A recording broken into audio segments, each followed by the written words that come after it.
আসসালামু আলাইকুম ওরহমতুল্লাহি ওয়াবারাকাতুহ নাহমাদুহু ওয়া নুসাল্লি আলা রাসূলিহিল কারীম আম্মা বাদ। দেশ এবং দেশের বাহিরে যারা আমার এই ভিডিওটি দেখছেন তাদেরকে জানাচ্ছি আন্তরিক মোবারকবাদ ও অভিনন্দন। প্রিয় ভাইয়েরা, আমাদের সামনে পবিত্র রজনী লাইলাতুন নিসফি মিন শাবান, অর্থাৎ শবে বরাতের রজনী। এই শবে বরাতের রজনী নিয়ে আপনাদের সামনে কিছু আলোচনা করব। ওমা তৌফিকি ইল্লা বিল্লাহ। আমাদের কাছে অনেকেই জানতে চান যে শবে বরাতের কোনো আমল আছে কি না।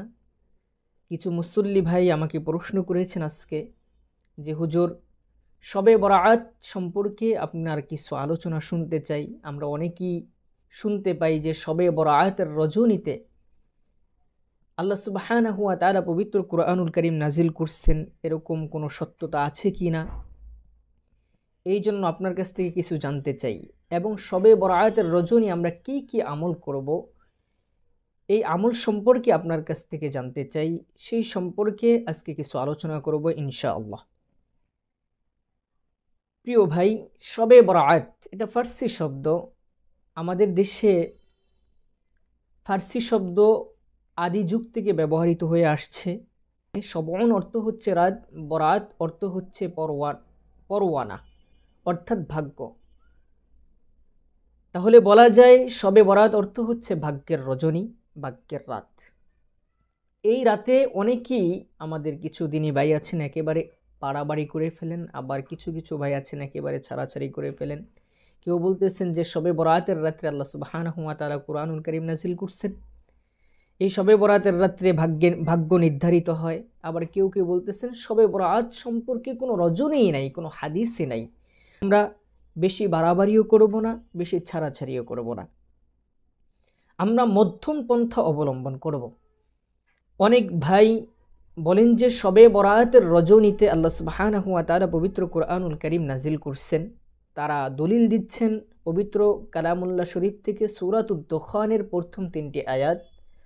তারা বলতেছেন যে ইন্না আনজালনাহু ফি লাইলাতিন মুবারাকাহ ইন্না কুন্না মুনজিরিন। আল্লাহ সুবহানাহু ওয়া তাআলা পবিত্র কুরআনুল কারীম নাজিল করছেন একটা বরকতময় রাত্র, লাইলাতুল মুবারাকাহ দ্বারা তারা বলতেছেন এটা শবে বরাতের রজনী। আল্লাহ সুবহানাহু ওয়া তাআলা পবিত্র কুরআনুল কারীম শবে বরাতের রজনীতে নাজিল করেছেন। এটা কতটুকু সত্যতা?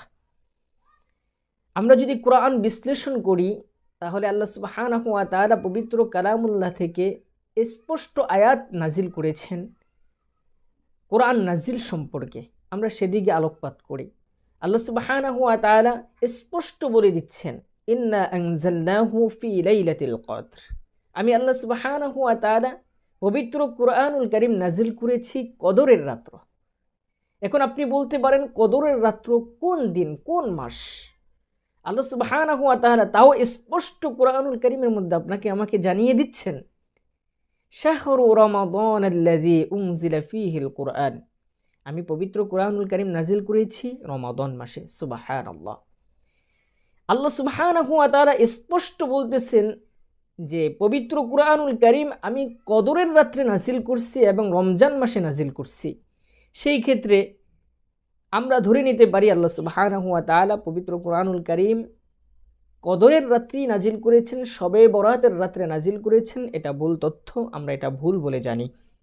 আমরা এর প্রতি আমরা কেউ বিশ্বাস করব না, যেহেতু আল্লাহ সুবহানাহু ওয়া তাআলা কুরআনুল কারীমের মধ্যে স্পষ্ট বলে দিয়েছেন আমি পবিত্র কুরআনুল কারীম নাজিল করেছি কদরের রাত্র। এখন কেউ যদি বলেন যে লাইলাতুল মুবারাকাত দ্বারা শবে বরাতের রাত্র উদ্দেশ্য, এটা আমি মনে করি তাদের অজ্ঞতার বিষয়, মূর্খতার বিষয়।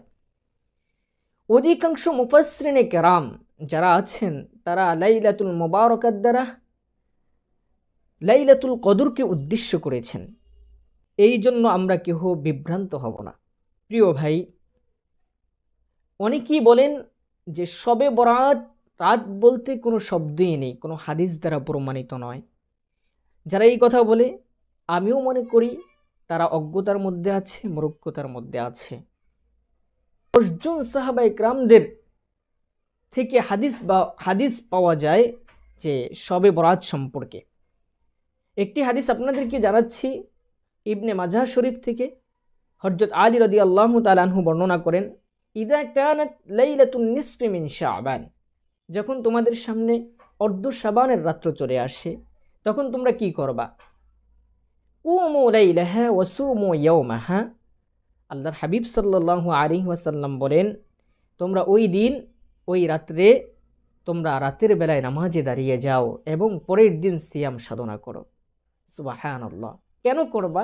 আল্লাহর হাবিব সাল্লাল্লাহু আলাইহি ওয়াসাল্লাম বলছেন, ফাইন্নাল্লাহ তাআলা বিগুরুবিশ শামসি ইলাস সামাইদ দুনিয়া, আল্লাহ সুবহানাহু ওয়া তাআলা ওই দিন সূর্য ডোবার সাথে সাথে আল্লাহ সুবহানাহু ওয়া তাআলা প্রথম আসমানে নেমে আসেন আর তার প্রিয় বান্দাদেরকে ডাকতে থাকেন, আলা মিন মুস্তাগফিরিন ফাগফির লাহু, এমন কোনো বান্দা আছো গুনাহগার, আজকে আমার কাছে তোমরা ক্ষমা চাও, আমি আল্লাহ তোমাকে ক্ষমা করে দিব। আলা মিন মুস্তারজিকিন ফাআরজুকাহু, ও আমার বান্দা কে আছো অভাবগ্রস্ত, আজকে আমার কাছে রিজিক চাও, আমি আল্লাহ তোমাকে রিজিকের ব্যবস্থা করে দেব। সুবহানাল্লাহ। তারপরে বলছেন, আলা মিন মুবতালান ফাউআফিয়াহু, রাসূল বলেন, কে আছো মুসিবতের মধ্যে, আজকে আমার কাছে দোয়া করো, আমার কাছে চাও, আমি আল্লাহ সুবহানাহু ওয়া তাআলা তোমার সকল বিপদ আপদ মুসিবত থেকে আমি আল্লাহ তোমাকে মুক্ত করে দেব। সুবহানাল্লাহ। এরকমভাবে আল্লাহ সুবহানাহু ওয়া তাআলা তার প্রিয় বান্দাদেরকে ডাকতে থাকেন, আলা কাদা হাত্তা ইয়াতলুআল ফজর, সুবে সাদেক হওয়ার আগ মুহূর্ত পর্যন্ত আমার প্রিয় মালিক আপনাকে আমাকে ডাকতে থাকেন। সুবহানাল্লাহ।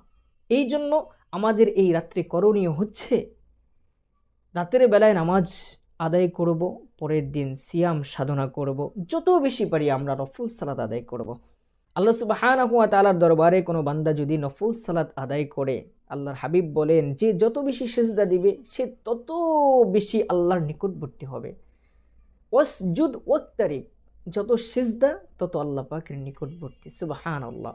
আরেকটা মাধ্যম হচ্ছে কোরআন তেলাওয়াত। আমরা যত বেশি পারি শবে বরাতের রজনীতে, লাইলাতুন নিসফি মিন শাবানের রজনীতে আমরা যত বেশি পারি কোরআন তেলাওয়াত করব, আমরা জিকির আজকারের মধ্যে থাকব, যত বেশি পারি আমরা শবে বরাতের রজনীতে এই আমলগুলোর চেষ্টা করব এবং পরের দিন আমরা সিয়াম সাধনা করব। প্রিয় ভাই, কেউ যদি বলে শবে বরাত বলতে কোনো হাদিস নেই, কোনো রজনী নেই, এটা তাদের অজ্ঞতা, এটা তাদের মূর্খতা। প্রিয় ভাই, আমরা বিভ্রান্তিত হব না। আমি যেই হাদিসটি আপনাদের সামনে বর্ণনা করেছিলাম, এটা ইবনে মাজাহ শরীফ থেকে রিওয়ায়েত হযরত আলী রাদিয়াল্লাহু তাআলা আনহু থেকে বর্ণিত। যেহেতু এই হাদিসটা জয়ীফ, কিন্তু অধিকাংশ মুহাদ্দিসিনে কেরাম এই হাদিসকে হাসান বলেছেন। একজন উল্লেখযোগ্য বড় বড় সাহাবায়ে কেরামদের থেকে শবে বরাতের রজনী সম্পর্কে, লাইলাতুন নিসফি মিন শাবানের রাত্রি সম্পর্কে হাদিস বর্ণিত হয়েছে। এই জন্য আমরা কেউ বিভ্রান্ত হব না। আমরা আমাদের সামনে যে পূর্ণময় রজনী আসছে, যে শবে বরাতের রজনী আসছে, লাইলাতুন নিসফি মিন শাবান অর্ধ শাবানের রজনী আসছে, এই অর্ধ শাবানের রজনীকে আমরা কাজে লাগাবো। আমরা মালিকের দরবারে বেশি বেশি রোনাজারি করব, মালিকের কাছে কান্নাকাটি করব। আমরা যে যত বেশি পারি এই রাত্রে আমরা আমল করার চেষ্টা করব ইনশাআল্লাহ। আল্লাহ যেন আমাকে এবং আপনাদেরকে এই রাত্রের পূর্ণ হক আদায় করার তৌফিক দান করেন। আমিন। আসসালামু আলাইকুম ওয়া রাহমাতুল্লাহি ওয়া বারাকাতুহু।